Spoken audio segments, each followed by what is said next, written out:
Okay, so we've just closed up this roof and I'm just doing my roof check. You can see here that this roof was a pretty hot roof. It's a dark colour and it's even got black coloured whirlybirds on it.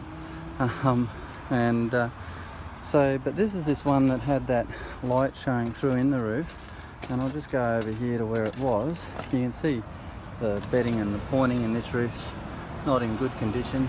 It actually needs to be rebedded and repointed because you can see all of that's cracking away everywhere there. But if we go along here, the thing that's actually leaking obviously on the ceiling over here at the moment is this here. You can see this pipe here, and it's directly open straight through into the roof. So you'd wonder somebody obviously left it that way, you know, cut the Foxtel dish off or whatever, and didn't bother covering the pipe when they did, but that's really criminal. Like the amount of damage that's doing on the ceiling inside, there's thousands of dollars worth of damage that could do easily, and all for the sake of putting a cap on that pipe, and why nobody's ever said anything.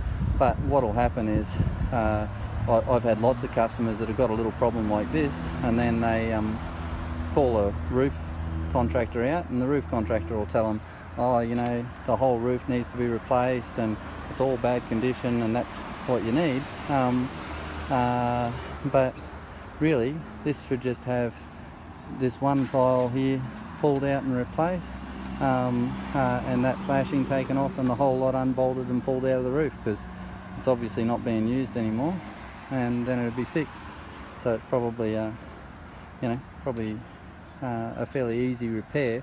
But I've had lots of customers over the years that have been told, oh, you know, your roof clips need to be replaced, that's what's leaking, and it's a big job, $3,000 to replace roof clips, and you know, all of that, when there's nothing wrong with the rest of the roof other than the ridge capping needs to be rebedded and pointed, and this tile needs to be replaced. So anyway, I'll fix this up and put some silicone on it, let the customer know that they need to get a cap for it or pull the pipe out.